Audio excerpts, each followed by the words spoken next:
नमस्कार दोस्तों, आप सभी का एक बार फिर से स्वागत है हमारे चैनल दुर्गा भक्ति मार्ग में। आज मैं आप सभी को सुनाऊंगी माघ गुप्त नवरात्रि के 5वें दिन सुनी जाने वाली महाविद्या मां छिन्नमस्ता की कथा। आज माघ गुप्त नवरात्रि का 5वां दिन है। गुप्त नवरात्रि के 5वें दिन महाविद्या छिन्नमस्ता माँ की पूजा करने का नियम है। तंत्र शास्त्र में महाविद्या छिन्नमस्ता की उपासना करने से समाज में मान सम्मान प्रसिद्धि मिलती है। पूर्वी भारत जैसे पश्चिम बंगाल, झारखंड और उत्तर प्रदेश के अलावा नेपाल आदि देशों में इसकी विशेष रूप से पूजा की जाती है। छिन्नमस्ता महाविद्या माँ की पूजा में अगर कोई कमी रह जाती है तो विपरीत फल देने वाली होती है। यही कारण है कि आम लोगों के लिए इनकी साधना को उपयुक्त नहीं माना गया। देवी छिन्नमस्ता की पूजा करने से मनुष्य को समाज में सम्मान और प्रतिष्ठा मिलती है, साथ ही और सुख समृद्धि का वरदान भी मिलता है। देवी अपने साधक को ज्ञान, समृद्धि, विजय, स्वस्थता और धन का आशीर्वाद देती है। महाविद्या छिन्नमस्ता की पूजा उन लोगों के लिए बहुत ही प्रभावशाली है जो बांझपन या ऋण से संबंधित या यौन रोग से संबंधित समस्याओं का सामना कर रहे हैं। मां छिन्नमस्ता की पूजा व्यावसायिक हानि से उभरने में भी सहायता करती है। मां छिन्नमाता की पूजा करने से समृद्धि, स्थिरता और लंबे जीवन के साथ साथ और भी अगणित लाभ होते हैं। देवी छिन्नमस्ता को माता चिंतपूर्णी का स्वरूप माना जाता है। शिव पुराण और मार्कंडेय पुराण में इस बात का वर्णन मिलता है कि देवी छिन्नमस्ता ने राक्षसों का संहार कर देवताओं को उनसे मुक्त कराया था। देवी छिन्नमस्ता चिंतपूर्णी मां का स्वरूप है, इसलिए इनकी पूजा कई अर्थों में उनके भक्तों के लिए फलदायी होती है।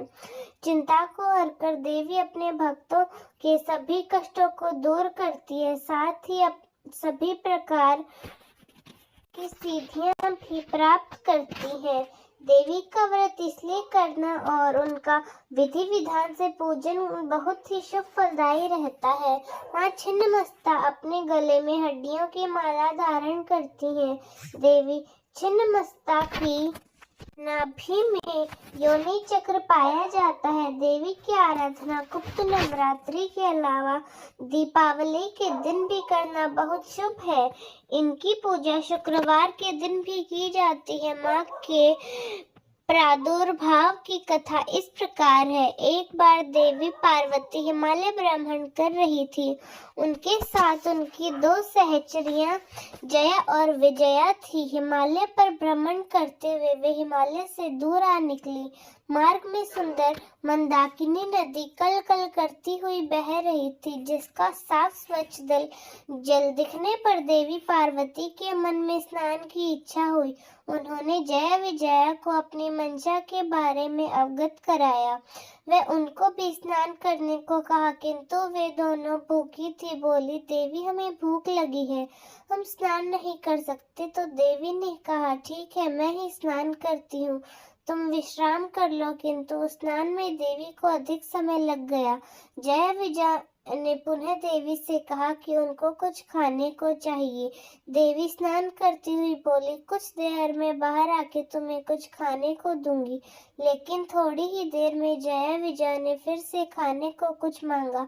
इस पर देवी नदी से बाहर आई और अपने हाथों में उन्होंने एक दिव्य खंडक प्रकट किया और उस खंडक से उन्होंने अपना सर काट लिया। देवी के कटे गले से रुधिर की धारा बहने लगी। 3 प्रमुख धाराएं ऊपर उठती हुई भूमि की ओर आई तो देवी ने कहा, जया विजय, तुम दोनों मेरे रक्त से अपनी भूख मिटा लो।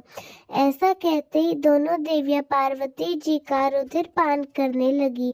तीसरी जो रक्त की धारा थी, देवी ने स्वयं अपने मुख में डाल दी और रुधिर पान करने लगी। देवी के ऐसे रूप को देखकर देवताओं में त्राही त्राही मच गई। देवताओं ने देवी को प्रचंड चंडिका कहकर संबोधित किया। ऋषियों ने कटे हुए सर के कारण देवी को नाम दिया छिन्नमस्ता। तब भगवान शिव ने कमबंध शिव का रूप बनाकर देवी को शांत किया।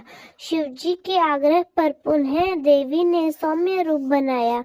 नाथ पंथ सहित बौद्ध मतावलंबी भी देवी की उपासना करते हैं। भक्त को इनकी उपासना में भौतिक सुख, संपदा, वैभव की प्राप्ति, वाद विवाद में विजय, शत्रुओं पर जय, सम्मोहन शक्ति के साथ साथ अलौकिक संपदाएं प्राप्त होती हैं।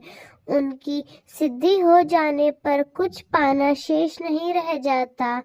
10 महाविद्याओं में प्रचंड चंड नायिका के नाम से बीरात्रि कहकर देवी को पूजा जाता है। देवी के शिव को कमबंध शिव के नाम से पूजा जाता है। छिन्नमस्ता देवी शत्रु का नाश की सबसे बड़ी देवी है। भगवान परशुराम ने इसी विद्या के प्रभाव से अपार बल अर्जित किया। शास्त्रों में देवी को ही प्राणतोषिणी कहा गया है। देवी की स्तुति से देवी की अमोघ कृपा प्राप्त होती है। गृहस्थ साधक को सदा ही देवी की सौम्य रूप में साधना पूजा करनी चाहिए।